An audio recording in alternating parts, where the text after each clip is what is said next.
kiss stealing, woo, wheeling dealing, limousine riding, jet flying, son of a gun. From the past.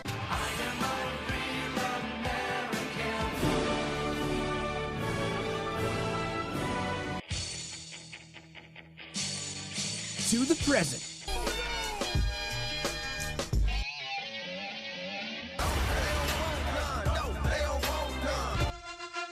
And the future.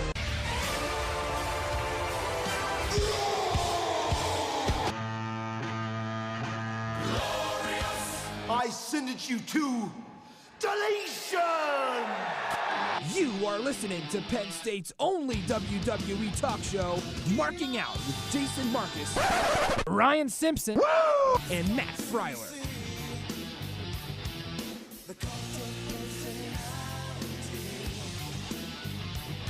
Hello, ladies and gentlemen. Welcome back to another episode of Marking Out here on Com Radio. We are Com Radio's only professional wrestling exclusive podcast. I'm your host, Jason Marcus. Alongside me, Ryan Simpson. Matt Freiler will be joining us shortly. But for right now, we have a lot to talk about in the world of professional wrestling. Ryan, how are you doing today? I'm doing pretty well. It's nice to be back here doing the show again. Yeah, it's been a little bit. It's been a minute. Some stuff has happened in the world of pro wrestling, so we do have a lot to talk about today. Absolutely, and we are going to go right into it. The first thing we're going to talk about, we got to recap Monday Night Raw for this week. Of course, Super Showdown is this Saturday, and we'll get into our predictions later in the show. But I feel like, Ryan, that's kind of like the only thing that they're building towards right now. I feel like the entire show is just Super Showdown, Super Showdown, Super Showdown, which is great. But at the same time, I think one of WWE's flaws that they've had for a long time is their inability to have a long-term booking. There's nothing going on right now in the world of professional wrestling that is keeping me invested or interested long-term. It's all, we have this match this weekend, we just got to promote that, and then when that match is over, we'll just scrap everything we've done, and we're going to move forward. Yeah, no, I agree. There's a lot of stories that are just kind of up in the air between what's going to happen this Saturday at Super Showdown to what happens the next month at Crown Jewel. Like you just said, they're having a huge issue with long-term booking of general stories. The only instance that I can really see that they had and then they threw it down the drain was this Miz and Daniel Bryan thing. Right. I mean, hopefully this picks up again for Australia and they have a good match and they can carry that on. But once again, as you said, there's nothing else that is happening on Raw or SmackDown that has me so emotionally invested that I can't wait until the next Raw or the next SmackDown or the next pay-per-view, because it is just so up in the air right now, and it's frustrating as a fan. Yeah, and like I said, between the Daniel Bryan and the Miz stuff, they had that going, and like I don't even know what, they're not really even doing anything. They're just building towards this match, but there's no real story there. But they do have the stipulation of the title shot, which I think they should be building more. Right. But the issue is they're so heavy on Joe and AJ right now that it's just kind of like lost in the whole shuffle of the show. Yeah, and we're going to get to SmackDown and that whole title scene right now. But for now, we got to talk about Monday Night Raw. And Ryan, I don't know if you noticed, but I think that we just went through a time machine. Yeah. Because this week, it is 2018, people, and this episode of Monday Night Raw closed with DX, Triple H, and Shawn Michaels versus the other Undertaker and Kane. Yeah, it's very, very trippy. Are we in 1997? Yeah, are we back in the Attitude Era? Who's running the show right now? It is absolutely... Listen, I'm a huge pro wrestling fan. I love all four of those guys. They're arguably the four biggest superstars potentially ever. Maybe not Kane, but sorry, Kane. But like, so I think one of the big criticisms that I have with this and that professional wrestling fans have had for a long time is that the WWE, in addition to not being able to tell long-term storylines, but they are really having trouble building new stars. Yes. And I think when you have things like this, where you have your flagship show end with 4 50-year-old guys, you scratch your head. And you go, listen, I get, but this should have been in the middle of the show, right? You should not be ending the show with DX versus the Brothers of Destruction. I don't care how iconic of characters they are. It's 2018. You put the modern-day superstars over. Ryan, what are they doing? I think they're solely thinking about wrestling right now monetarily. Right. And they're not thinking about what pro wrestling is at its essence. I think going back to what we were saying earlier about the whole scene of WWE being up in the air, they don't know what to do because of the uncertainty. So they're putting guys out there at the end of the show to get the reaction that they want, because the majority of fans know that the 8 o'clock hour to start the show, or the 9 o'clock hour, the 10 o'clock hour, and the 11 o'clock hour for the closing setup are the biggest parts of the show. Right. So they're putting the guys out there they know people will recognize, and they will tune in and they will get excited about, which is a shame, because I have a friend who was actually my boss in my internship this summer, Kyle, and him and I's biggest issue with WWE right now is the fact that they don't capitalize on new stars. Right. Because right now, I would say the only guy who is really over with the crowd and gets a huge reaction every single time is Elias. Yeah. And he's a heel, but he goes out there and does his shtick and gets a reaction. Where guys like Bobby Roode who come up, that we've talked about previously, or we talked about guys like Finn Balor, or Kevin Owens at this point. He's kind of in a whitewash position of where he's going to go next. But those should be the guys who are having those big moments, not Brothers of Destruction and DX. When Taker came back the first time on Raw, he was the 9 o'clock hour. Loved it. When Shawn came back, I think he was the 9 or the 10 o'clock hour. Yeah. Perfect. That should not be the closing spot of the show. The closing spot of the show right now, where we are in wrestling, should still be this Shield versus Braun and Drew and Dolph thing, because it involves the two best titles on the show. Right. The two main titles on the show. That is what people should be invested in and what people should be begging to see on the show. Not four guys who are all in different stages of life. We have a mayor, we have a dad, we have a guy who just recently shaved his head and who hunts all the time, and we have a huge executive.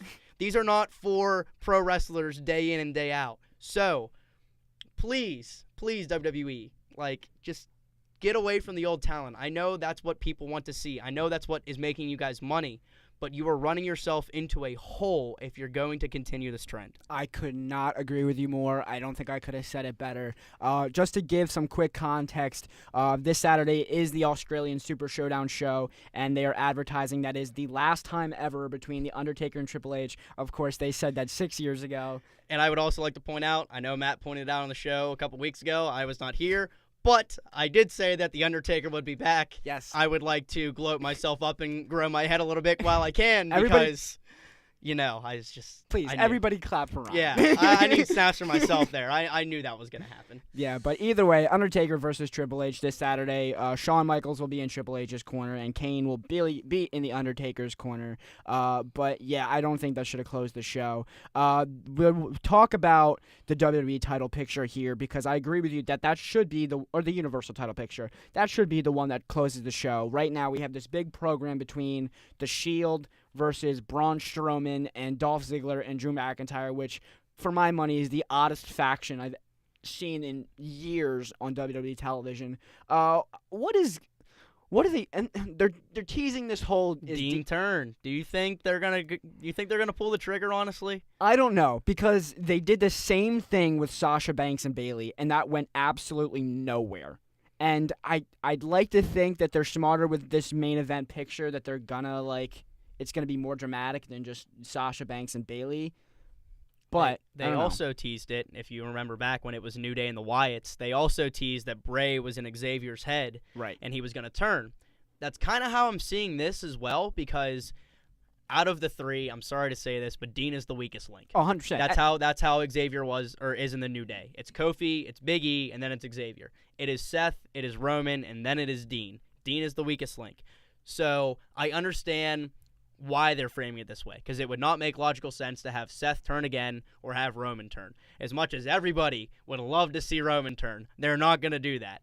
So I understand where they're coming from. But as you said once again, this is the oddest faction we have seen in a while, because it is Braun Strowman, who is so ridiculously over no matter what he does, and we have Dolph, who is this veteran of over 10 years, and then we have hot Drew McIntyre coming back from injury, joining the main roster, and he's just kind of like Dolph's bodyguard, which, once again, if you take Braun out of the equation, it's just like Shawn and Kevin Nash back in the day. He's playing the bodyguard for the show-off guy. But that's not where we are. Right. So It's very, very odd. Do I think Dean's going to turn? No, because the Shield sells that merch, baby. Yeah. It's all about that merch money. More importantly, it gets Roman semi-cheered. It does get Roman semi-cheered, which I'm sure Vince loves. But, like I said, at the end of the day, I don't think Dean's going to turn. I have no idea what is going to happen at Super Showdown. I don't think it ends clean. I think it ends in some sort of, can you disqualify someone into 6-man tag? I don't know. I mean, I think it's going to be something like going back to the Saudi Arabia show. I think it's going to be clean cut right down the board. We can predict all the baby faces are going to win, which is terrible for development. Right. It's absolutely terrible. But it's a show in a different country. Who knows a lot? Have they ever been to Australia? Is this the first ever show? This is my own ignorance. Like in history of the company? Yeah. Yeah, they've definitely been there before, but not in a long time. I want to say they had a pay-per-view in like 2002, and it was like Brock, Rock, and Triple H. Okay, because I know they've done house shows over there and stuff like that, but nothing on this scale. No. But I think because it is on such a scale and they're pushing it so hard, they want to sell all the merch they can. They want to send everybody home happy. They're going to put all the baby faces over. All the heels are going to lose somehow, whether it's a heel gets DQ'd and that's the only wonky finish of the night. But I don't think it's going to be any like major shenanigans or anything like that because I'm thinking it's exactly the blueprint for Saudi Arabia. And we'll give our official predictions at the end of the show here, but I do agree with you. And one last thing before we go to our first break that I want to point out. We just talked about how the WWE has a lot of trouble creating new stars, and I think the biggest example of this is Braun Strowman was the hottest babyface on the main roster, and then because Roman wins the title, they decided to just change him heel. And I think that just sums up the problem that they have. They have a good thing, and they will toss it just to get what they want. They're not listening to the fans. They're doing whatever they want to do they don't care. As much as they preach about the WWE Universe is so important, they're the lifeblood of the show. When we give you a reaction to something, they don't care. They're still going to do whatever they want to do, and that is my biggest issue with the WWE right now, and that's what's going to lead us into our first break. So you are listening to Marking Out on Com Radio, and we will be right back.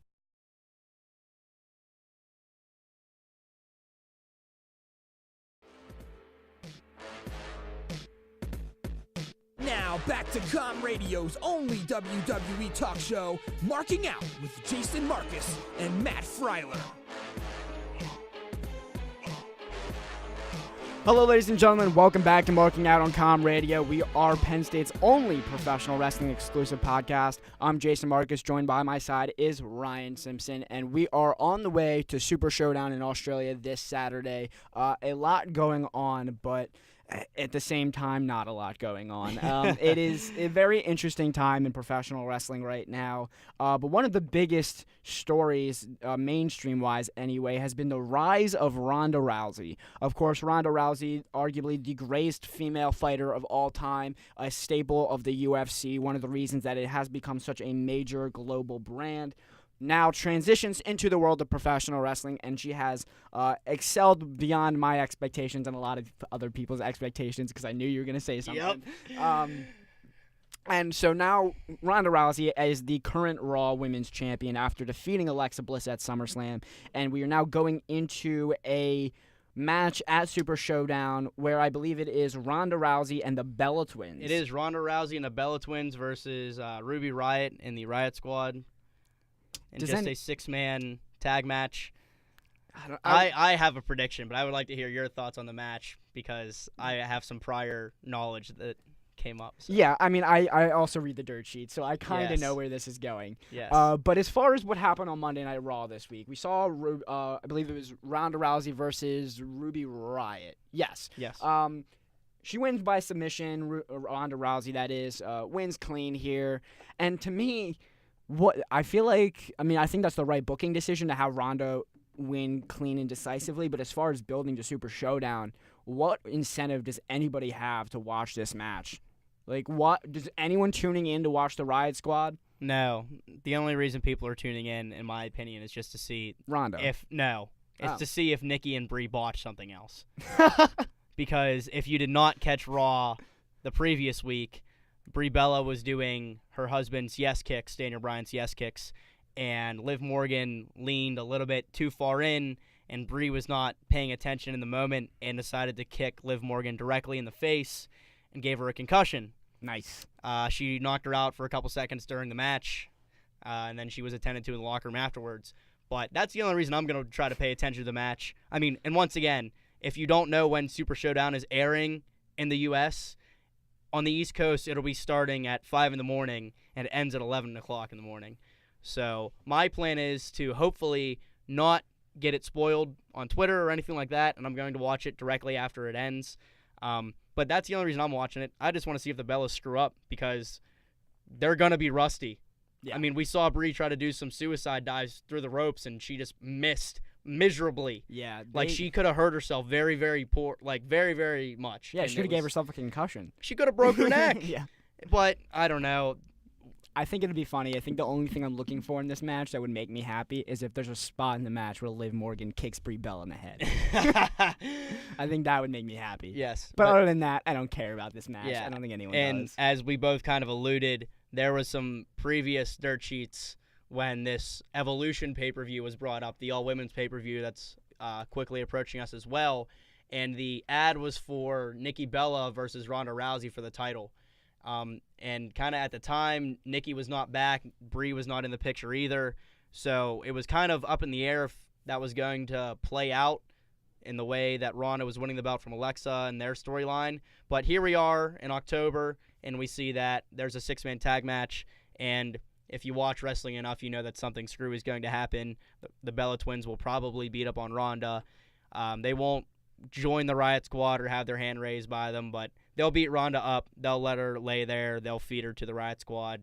She'll lose, and then that'll set up the match for Evolution, hopefully. Yep, I agree. So continuing this women's theme, they're continuing to build this match between Alexa Bliss and Trish Stratus at Evolution. Again, more part-timers. Can't build new stars. But you know what? I am excited to see Trish in the ring. I'm not going to lie. But in this week on Raw, Alexa Bliss talks about how much she was a fan of Trish growing up, how much she paid for an autograph, and then she tears up the autograph. And that's supposed to be some big heat.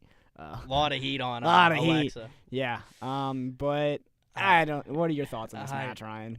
I'm kind of in the same spot as the Ronda match. I mean, yeah, like you said, Trish Stratus is back. Woo! Woo! But, once again, as we just talked about and we ranted about, you can't build new stars. There should be somebody else having a match with Alexa to build a storyline forward. Yet, it is Trish Stratus who is stepping in after a very, very long retirement from the ring to come back for, hopefully, just a one-off match. Because I do not want Trish to come back in any other capacity like Shawn Michaels or Triple H or Kane or The Undertaker. In my personal opinion, if I was the guy booking Evolution, I would have Trish and Lita one more time. Yeah. Because that would be awesome. Nostalgia for nostalgia. And Lita has a match against Mickie James because for whatever reason. And even if it was Mickie James versus Trish, there's some history Yeah. there. That would be cool. But, here we are. It's going to be Alexa and Trish. Trish is going to give her the rub because I guess that's good for Alexa right now. I mean, whip-de-doo, you beat a veteran who's one of the greatest women who helped trailblaze the path to get to where you are, took a huge retirement, became a mom, has a yoga program, and you win, so good for Trish you. is 40, by the way. Listen, same thing. Listen, I like them. They're iconic characters, but they have no business being on television right now. I know Evolution is a couple weeks away. I think it's the end of October, but I'm just going to say it now. I think the worst thing that they could do is have Trish Stratus win. And I don't know if you agree with me or not, but there is absolutely no benefit to having Trish Stratus beat Alexa Bliss. Oh, I completely agree. That would be very, very dumb in the sense of where they're taking. It would be detrimental to storyline. Alexa Bliss. Yeah. Evolution is also October 28th, so you were correct that it is at the end of the month. Yeah, so other things that happen on Raw, not too much. We had the B Team defeat the Revival and then get attacked by the Authors of Pain with new manager Drake Maverick. Do you like Drake Maverick with Authors of Pain? I do. I saw that he was going to join some kind of faction eventually when he was on 205 Live. I figured he would have a match at some point. I did not see him going with Authors of Pain because, they write books, being authors. Yeah, sure. But I don't know. I think the pairing will be good. We'll just kind of sit the storyline out and see where it takes us. But as of right now, it keeps me interested in them because you don't know what's going to happen, which is the Right. point of pro wrestling. Yeah, agreed. We had more tag team storylines here. We had The Ascension! Yeah, this is just. This is a great storyline, Jason. I'm sure you love this. I hate know this Matt so much. is just loving Bobby Roode getting beat by Connor of the Ascension. Okay, so man, this is just so bad. This is literally what happens when NXT goes wrong. Like all four of these guys were like the next big thing in NXT, and now they are just awful. They're just floundering on the main roster. Really, like Ascension were like the longest reigning tag champs. I don't know if they still are, but they were at one point, and now they're like the definition of jobbers. Bobby Roode is a 20-year veteran, former NXT champion, supposed to be one of the big stars of the company, and he loses clean to one half of a tag team that hasn't won a tag title in 5 years, if not more. This is just absolutely atrocious. If you're and the worst part of this is that they just put Bobby Roode and Chad Gable together, right? They just finally gave them something that we can different, and they're already blowing the tag team that up. we could like sink our teeth into, and it's just nothing. Like they're just losing right away, and it's just I'm so upset about it. It's so dumb. No, I agree. When I saw the Bobby and Chad Gable pairing, I thought, great, this will get. Sadly, I was more happy about Chad Gable getting more TV time than Bobby because I'm completely unemotionally invested about Bobby at this point. But Gable, I was like, great. Like, he'll get some more TV time. Maybe they get on a little run here. Maybe they have one of those oddball tag team runs like Kane and X-Pac or The Rock and Mankind. Like, we have one of those weird tag team title runs. But no, we're going to lose to the Ascension, who, as you stated, are just absolute jobbers at this point. But, yeah, and this just continues the theme of they have no idea what they're doing on Raw, and they're only trying to get to this Australia show, put it on, and then they have to build nothing for a month because they have Crown Jewel in November. It's just atrocious. And spoiler alert, SmackDown isn't much better. Well, we'll get to SmackDown. Last thing, and then we'll take another break. Bayley defeats a blonde Alicia Fox on Raw because no one knows why. Kevin Owens defeats Bobby Lashley via pinfall. But before that, there's a big segment with Kevin Owens and Elias. Elias and Kevin got nuclear heat here. They're in Seattle, and Elias says something along the lines of, "This makes as much, or whatever, something This doesn't makes as much sense as having a basketball team in Seattle." And the or something to that crowd effect. boos him for about 5 minutes. Yeah, I mean, once again, Elias is about the only guy right now who is a young guy that's a new star, and he can just get all the heat in the world. He is just a magnet for it, and it's fantastic. But once again, they're having a tag team match at Super Showdown. It's Kevin Owens and Elias versus John Cena and Bobby Lashley, which once again will go absolutely nowhere. So, all right, we're going to take another break here. When we come back, we're unfortunately going to talk about SmackDown and NXT. But you're listening to Marking Out on Com Radio, and we will be right.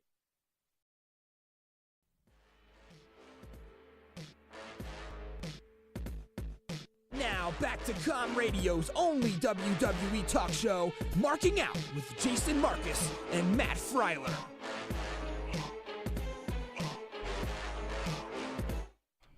Hello, ladies and gentlemen. Welcome back to Marking Out on Com Radio, Penn State's only professional wrestling exclusive podcast. I'm Jason Marcus. Alongside me, Ryan Simpson. Just finished talking about Monday Night Raw, the go-home Monday Night Raw before Super Showdown in Australia this Saturday. And up next, we got to talk about everything going on in the Blue Brand. That is SmackDown. And unfortunately, there's just not much. The biggest thing right now going on in SmackDown is the SmackDown Women's Championship program between the champion Becky Lynch and Charlotte. Becky Lynch recently has turned heel to, again, not listening to the fans. Ryan, what's your whole take on this? I don't know. I mean, Becky's doing a great job of working whatever she's been given. I think she's doing the best she can with the way the company is trying to perceive her. But going back to when the initial heel turn happened, I just don't know why you turned Becky and not Charlotte. But it's the most exciting thing on SmackDown, in my opinion. I mean, AJ and Joe's pretty good, but the way that Becky is giving it her absolute best in this program is making me tune in and keeping me interested and keeping me from turning my TV off. Yeah. And, of course, this on SmackDown, there was just like an in-ring segment where Becky Lynch was like unveiling a new poster of her as the champion, and Charlotte comes out and throws her through the poster and like locks her in the figure 8. And yeah, I don't know. I think this is just again, WWE has no idea what they're doing. Again, the theme, they don't listen to the fans. Becky Lynch was the biggest baby face in the entire SmackDown, and possibly the entire women's division. possibly. And they turned her heel because I don't know. I don't. That doesn't make any sense. No, it doesn't. They don't And know what they're doing. Also, and somebody else that they turned heel that, once again, just doesn't make sense to me because they were getting a great reaction is they turned Aiden English on Rusev. They turned Aiden English. Happy Aiden Day, everybody.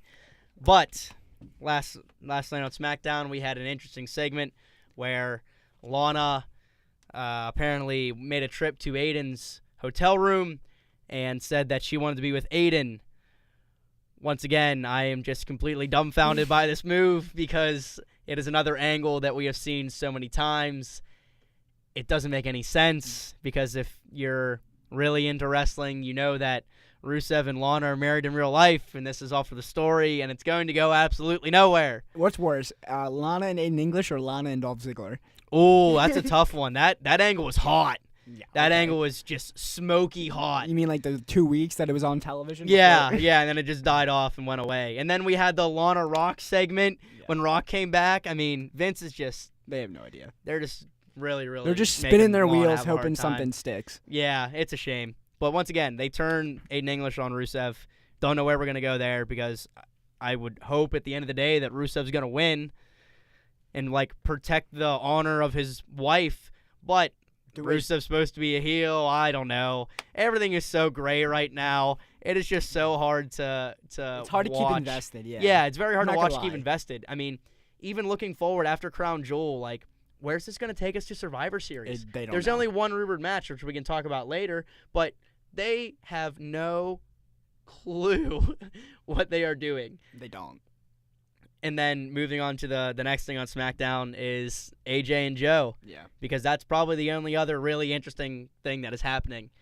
We had Samoa Joe go to AJ's house during the contract signing, and AJ was freaking out and saying, "What are you doing at my house?" so on and so forth. Paige opens up SmackDown last night saying, "Well, you know what? I should fire Samoa Joe for what he did, but that's not what AJ wants."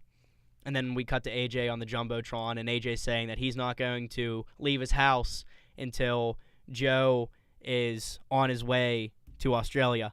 But what are your thoughts on this angle? Do you think we're going to get another good match out of Joe and AJ? Do you think there's something that's going to come out of this that plays into Miz and Daniel Bryan and whoever wins that match for the title shot? Or what do you think? I don't. Again, like the way they booked this, there's no finish that is gonna benefit both men, because if AJ wins clean, then Joe's done, because it's just another program that he goes in and loses and then fades to the mid card like everybody else, and that's no good for Joe. If Joe wins. I think if Joe wins the title, that's best case scenario, but I don't see that happening. I mean, No. you're gonna take the belt off AJ, and then and I don't see that happening because of this Daniel Bryan Miz thing, where whoever wins that is gonna go right into the WWE title picture, and if Joe wins the title, then AJ still gotta be in there, and then you can't end that story, so that's not gonna happen. And if it's some sort of like double DQ, double count out bull crap, like then it just continues this story that's been dead in the water for. And I'm it's so sad because AJ is so talented, but They both are. They're both Yeah. extremely talented and I think this is the third program in a row that AJ's just been like floundering. He's Yeah. doing everything he can, just like Becky is. He's doing Yeah. everything he can with what creative is giving them, but there's only so much you can do. There's only so much Yeah. promo work and only so much hype that you can build around a fight. And if the crowd isn't into it by the time you are at the show, I'm scared for how the crowd's going to take this. Because if we're sitting here watching it every week and we're over here and we get all the dirt sheets and all that, what is the crowd going to be like that possibly doesn't watch it every week. Right. They are going as a one-off thing, kind of like a Major 4. Oh, hey, it's WrestleMania, let's go. This is a WrestleMania for Australia. Oh, absolutely. So I'm very scared for what the crowd's going to do, because if they don't keep up with the daily show or the weekly show, they're going to be so confused on what is happening, because they're going to try to paint Joe as the bad guy and AJ as a good guy, which, okay, that's pretty generic. You can get away with that.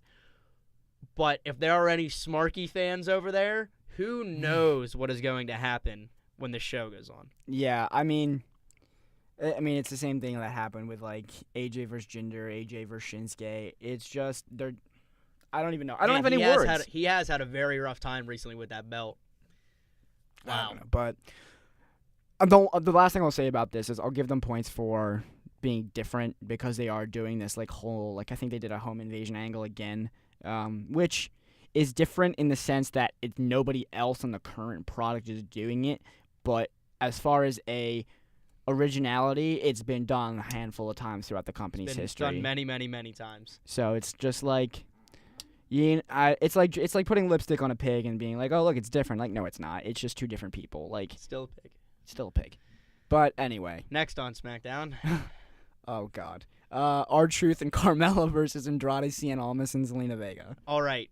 I have a hot take for you I saw on Instagram. Here we go. Hot take I saw on Instagram from one of the wrestling accounts I follow. Okay.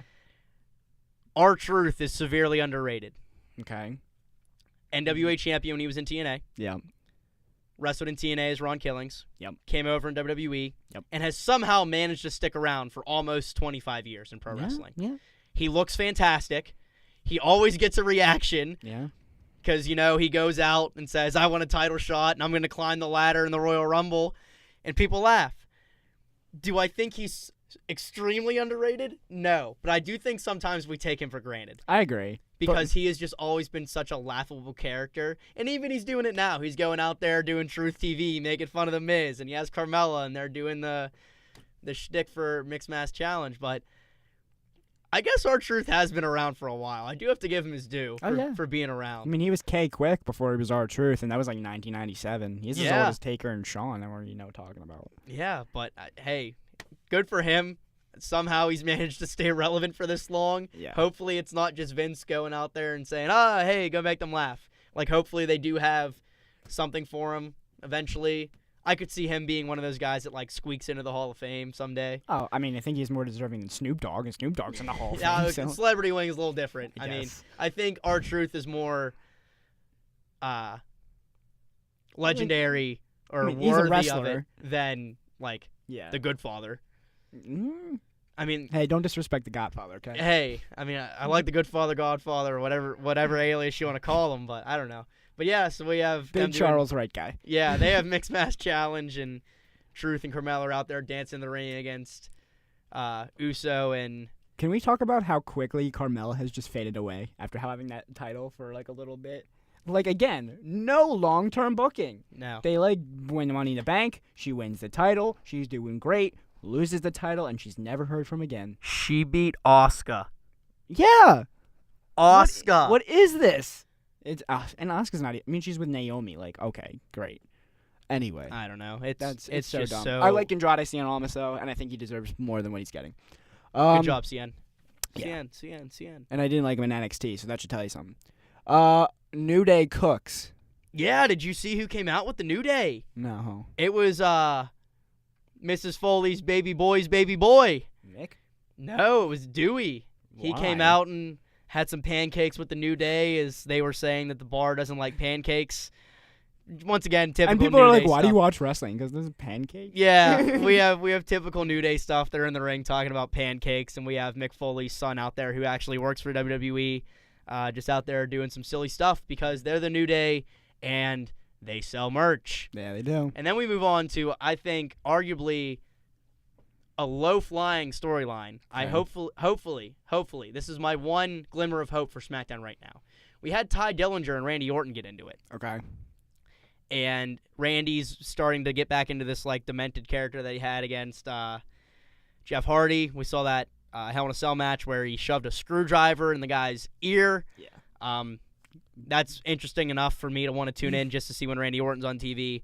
But this is good on the end of Ty Dillinger because they're putting Randy, who is going through this character change, with Ty Dillinger. Yeah. So hopefully, once again, creative gives them something good or some glimmer of hope to work with, because Ty's another one of those guys that was great in NXT, was kind of just around the mid-card. He never held a belt in NXT.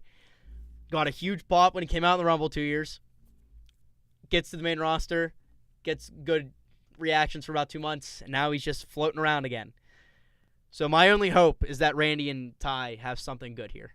Yeah, I mean, I'm just happy to see Ty Dillinger on television because he hasn't done anything for a long time. I agree, Randy Orton's probably going to get another title run within the next couple months. He might be the one to take it off AJ. Because, I mean, this is great heel. I mean, he's always been great at heel, but, like, this is next level stuff. Like, this is... Like, this is gross, like, heel work. Yeah, the Hell in a Cell match literally made me cringe when I saw parts of it. I just can't watch because it's something that we don't see in the PG era. No. I mean, when we saw Dean Ambrose and Chris Jericho have the worst match. The worst match in a while. One of the maybe worst matches of Jericho's career. But when we see them pull out thumbtacks, we're all of our eyes light up like, wait, are we doing this anymore? Yeah, are we doing this? Yeah. And then we see Randy Orton shove a screwdriver in a guy's ear, and we're like, are we doing this right now? Obviously, it's not as exciting as thumbtacks. Right. I mean, once again, that's pro wrestling for you. That's part of it. But, I mean, I don't know where we're going with this Randy character. I'm kind of excited for it because, like you said, he's always been a great heel. He's always been a guy that can get the crowd to hate him and give him a negative reaction. And hopefully, him being such a polarizing figure gets Ty some cheers, man. Yeah, hopefully. Give him some fans out there. I think Ty's there. over. I just don't think the management he's over. I think Ty's over with the crowd. He's not over with management. I agree, and I sadly think he could be one of those guys that would benefit to going back to NXT. Oh, 100%. I would love to see him versus Adam Cole, or him versus Ricochet, or Velveteen, or any of those guys who were just kind of floating around. Heck, put him in a match with, like, Pete Dunne or Tyler Bate, just to have him go in there and toss it around. But, hey. I don't think we're too far away from having people return to NXT full-time. Side note. Yeah. Did you see who returned to an NXT live event? Cesaro. Yeah. That's cool. Yeah. I'm a big fan. I think those two should team up. I mean, obviously he's with Sheamus, but... Yeah, I mean, we had Ty went back for a couple live events. Tyler Breeze has gone back for a couple live events. So I do think that supports like that alone right there. Yeah. That I think we're right around the corner from having guys get called back down. I was going to say, and I don't look at it as a demotion. I think NXT has officially solidified itself as just the third brand. I mean, it is developmental, but it's not developmental, if you kind of understand what I'm saying. Like, yes, if you are new to the business, you're going to be there, but just because you're there doesn't mean you're new. You know what I mean? I agree. But what else? So last couple things, and then we'll take another break. Asuka defeats Peyton Royce just because nothing else going there. Iconics are going to take on Asuka and Naomi at Super Showdown because no one knows why. Shelton Benjamin. Oh, I didn't agree with this. Shelton Benjamin did beat Daniel Bryan clean. Yeah, there's a Miz with some interference, but come on. Why? Yeah, that's rough to do right before we have a big show and we have Miz and DB for a title shot. I don't know. They don't know what they're doing. It's frustrating to watch if you couldn't tell by the tone of our voices and how much we have sighed and say, I don't know, and shaking our heads on the live stream right now. But it's very, very hard to see the long-term plan right now. It very is. Because so recently we've been able to pan out what's going to happen. But here we are. Here we are. All right, we're going to take another break. When we come back, we're going to talk about NXT and give our predictions for Super Showdown. You're listening to Marking Out on Com Radio, Penn State's only professional wrestling exclusive podcast, and we will be right back.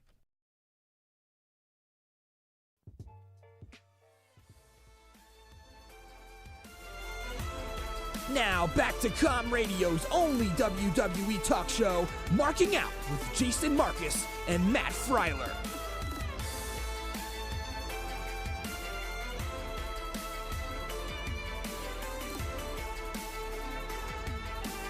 Hello, ladies and gentlemen. Welcome back to Marking Out on Com Radio, Penn State's only professional wrestling exclusive podcast. I'm Jason Marcus, alongside me, Ryan Simpson and Matt Freiler. And we have just finished wrapping up SmackDown and Monday Night Raw as we look forward to Super Showdown and in Australia this Saturday. But before we get there, we have an episode of NXT tonight.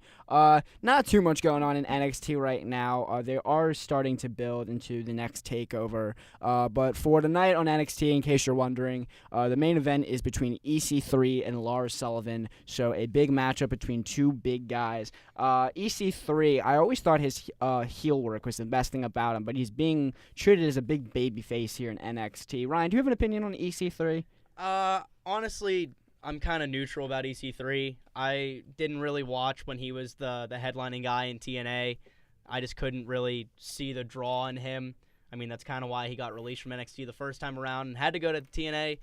But I don't agree with pushing him as a babyface in NXT. I think he should be a heel just because there are so many people in NXT like Velveteen and Ricochet and Undisputed Era, though they're supposed to be heels and we cheer them, that the crowd would rather get behind than a guy like EC3. I think EC3, as you alluded to, is much better as a heel. I think they should give him the ball and roll with it, kind of like Bobby Roode in TNA. Like, that's the character that I want to see out of EC3. I agree. But I just don't understand why they're even doing that kind of program. But it'll be a good match tonight. Like you said, those are two behemoth men going at it, so it's going to be physical. Yep.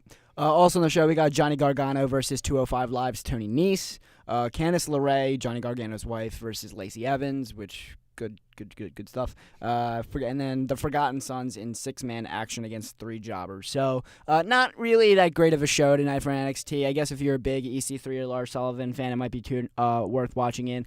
Before we move on to our official predictions, speaking of NXT, there was a match a couple weeks ago that I haven't talked about that deserves to be talked about. Ricochet versus Pete Dunne, match of the year. Put it down right now. It was hot take. Phenomenal. That was, I believe, 1 or 2 weeks ago. But go back and watch that on the WWE Network if you have it, because they're arguably two of the best professional wrestlers in the entire world right now, and it was absolutely phenomenal. And speaking of today, being October the 3rd, marks 500 days as Pete Dunne, WWE UK champion. Yeah, and I think that's for good reason. There's no reason to take it off him, and so until someone else comes in, he should hold that title forever. Absolutely. Also, some more independent news. There's a lot of good stuff going on with New Japan right now, but the biggest storyline from independent wrestling is the return of one Mr. Neville. Of course, Neville has been gone from professional wrestling for about a year, just up and quit the company after a great reign as Cruiserweight champion. And he has been missing for about a year, but he has recently reappeared under his old name, Pac, in Dragon Gate, which is a independent promotion in Japan, not New Japan Pro Wrestling, but a smaller one. So excited to see Neville back in the ring. What do you think about this whole Neville Pac situation? I'm excited for him to be back because he is one of those guys that was exciting every time he stepped in the ring on Raw or in a Royal Rumble or something like that, just because he is crazy athletic. It was very sad to see him go. He just didn't appreciate the fact that they were going to put Enzo Amore over him as champion. Can you blame him? He felt that, yeah. I can't blame him at all. He is far more talented in the ring. His mic skills as a heel, as he was King Neville with the belt, really, really good. He didn't really have that as a babyface, but really embraced it when he took the heel role. But I'm glad he's back. It's been nice to see the reaction on social media as well that is excited to see him back in the ring. I agree, and I think it's the best move for him career-wise, too, because now we get to see him in matches against the likes of Kenny Omega and Cody Rhodes and Kota Ibushi and Kazuchika Okada. Like, there are some 5-star matches that are going to come out of Neville and Dragon Gate, so I'm excited to see him back on the independent scene. All right, now it is time for the last couple of minutes of our show. We are going to run through our official predictions for Super Showdown this Saturday in Australia. First match we're going to talk about is the Cruiserweight Championship match. Champion Cedric Alexander defends against Buddy Murphy. Ryan Simpson, who you got and why? Oh, I actually have Cedric because he's Cedric, and why would you have him drop the belt? Matt, with his first prediction of the night. Oh, yeah, Cedric had this belt for a long time. I think he's one of the more athletic guys on 205 Live right now, and why not just roll with him? I think if you continue to build Cedric Alexander, you might have a dynasty in the Cruiserweights.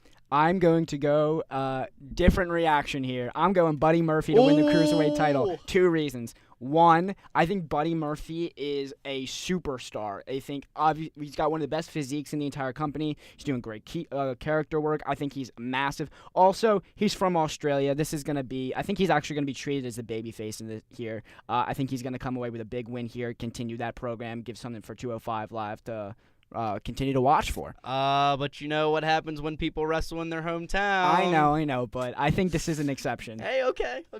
Next SmackDown match. SmackDown Tag Team titles. New Day, the champions, defending against the Bar. Sheamus and Cesaro. Ryan, who you got?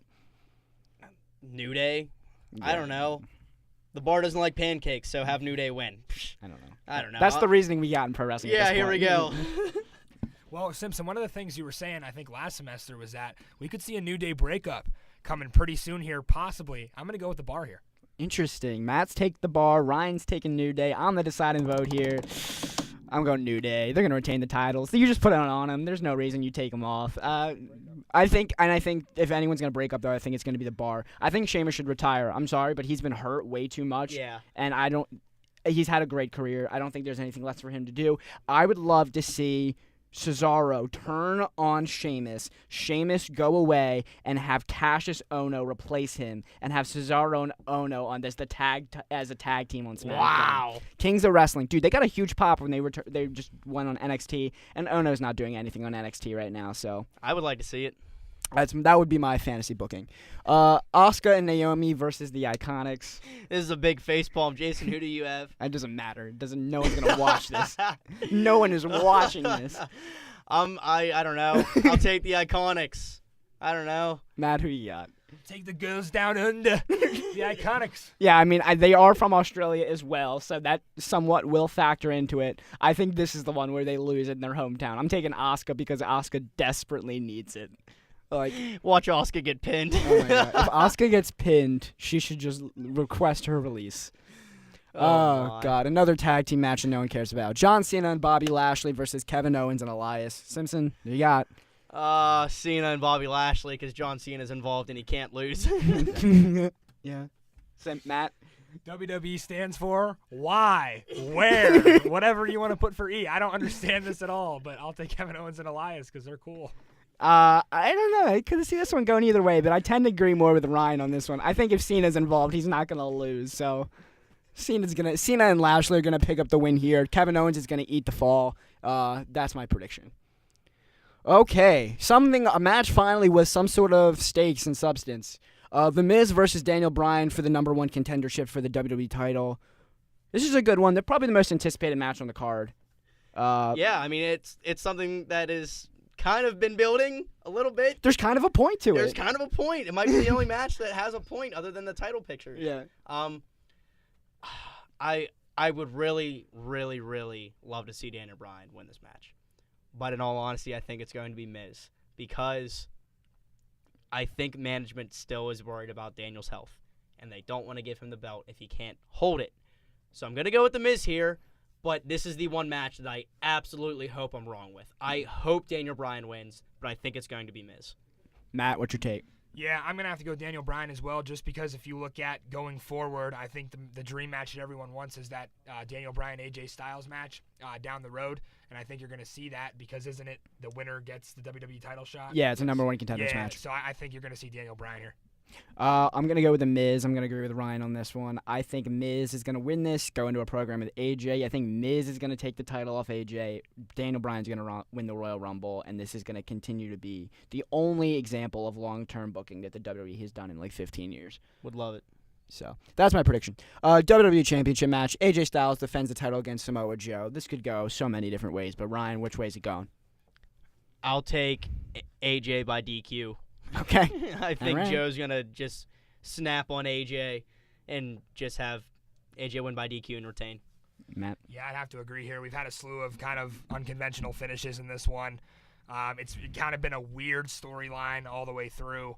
They're not going to take the belt off AJ right now, especially in with the upcoming video game and all that. I have to go AJ here, and it's kind of disappointing, that Samoa Joe's not getting an opportunity to be a champion, but nonetheless, you got to keep your cover boy happy. Yeah, I agree. I think AJ's going to retain the title by hook or by crook here. I don't know how it's going to happen. Although I will say, if I'm wrong and Samoa Joe does win the WWE Championship here, I will be very excited about it. I think from a fan's perspective, that's the call. But I think from a management perspective, they want to keep it on AJ. Agreed. SmackDown Women's Championship. Becky Lynch defends the title against Charlotte in... Again, just like it's going to be a good match. It's the best thing going on SmackDown, but that's a pretty low bar. Simpson. Charlotte. Because I think we're going to play the Charlotte-Sasha game of just toss the title back every single month until people get sick of it and then go to something else. So I think it's going to be Charlotte here.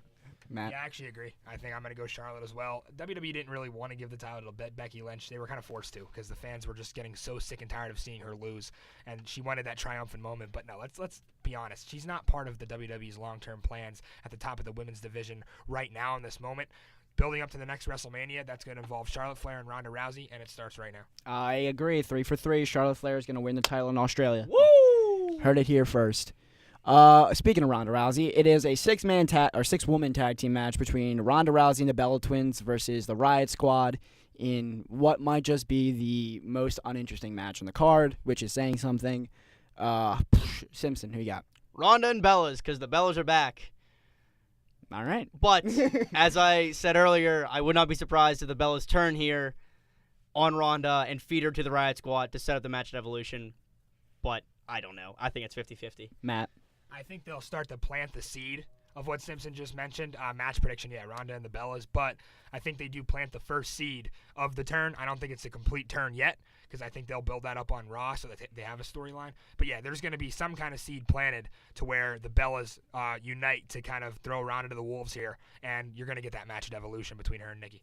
So, for the same reason that Simpson just said, I'm actually going to take the Riot Squad. I think that Nikki Bella turns on Ronda Rousey in the middle of the match, and the Riot Squad just covers him. Because, one, it's not for the title. So if Ronda Rousey gets pinned here, she's still the champion.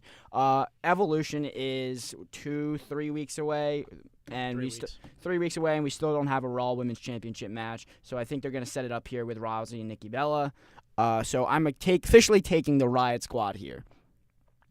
Another 6-man tag team match. The Shield versus Braun Strowman, Dolph Ziggler, and Drew McIntyre. Ryan, who you got? The Shield, because they're the baby faces in this situation. And as I alluded to earlier in the show, I think this is going to be just like Saudi Arabia. All the baby faces are going to win and send the crowd home happy. Matt? I would love to see Braun just destroy everybody in this match, including Dolph Ziggler and Drew McIntyre. I would love to see him just clear the ring out after the match is already decided. Maybe one of them gets pinned by, Roman or something, but then Braun just goes absolutely berserk. And down the line, we see him as kind of that one-man standing monster character, doesn't need any help from anybody, doesn't give a crap what anyone else does, just returns that Braun heel form where it's like it's me and only me, and I'm the most dominant force in the ring right now. I agree. I'm taking the Shield on this one. I think they're going to win clean. What happens afterwards, I have no idea. I don't think they have any idea yet, so I guess we'll find out. And then the last match of the card, and we got to get out of here, but Undertaker versus Triple H, which is the battle of who will throw out a hip first. Simpson, who you got? All right. This is not me being a fanboy. I have plans. I'm taking The Undertaker. Okay. Because I think The Undertaker wins here. And then we get DX versus Brothers of Destruction at Crown Jewel. Agreed. And Shawn's first match back, and hopefully his last match. Again, DX wins. But I think here, Taker gets the win, which sets up the following match. And then Triple H and Shawn will get their win there. Okay, Matt? I completely agree. I don't think they'd have Taker in this match, in this setting, unless they were going to give him a win. Also, Kane is a factor, I think, with him being, involved, and Shawn Michaels maybe not being ready to actually compete in the ring. In this one, he might take, a spot or two, but I don't think he's going to actually wrestle. I think Kane will. I think Kane will come into this match and have maybe a double choke slam spot like they did on Raw. But I think The Undertaker wins this one, and then they go on to the next pay-per-view, and they do the tag match.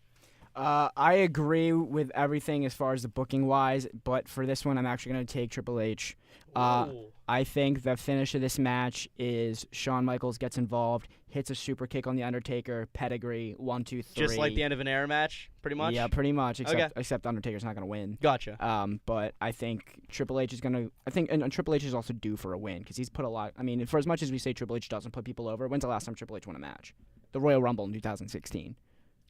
How many matches has he wrestled, though, since 2016? He lost to Cena, he lost to Roman, he lost to somebody else. Rollins. Yeah, Rollins at Mania. So, I mean, it's been like 2 years since he's won a Hey, it's match. been 3 matches. Triple H got to put somebody in. Plus, if the heel wins, you Yeah, continue. you build it to the next show. I got you. So, I got you. those are our official predictions for this show. Of course, that is going to be airing this Saturday at 5 a.m. Eastern Time because it is in Australia, which means you'll watch it whenever you wake up. So thank you guys so much for listening to Marking Out on Com Radio. We'll hopefully be back next Wednesday at 7 p.m. Take care. Thanks for listening, and bye-bye.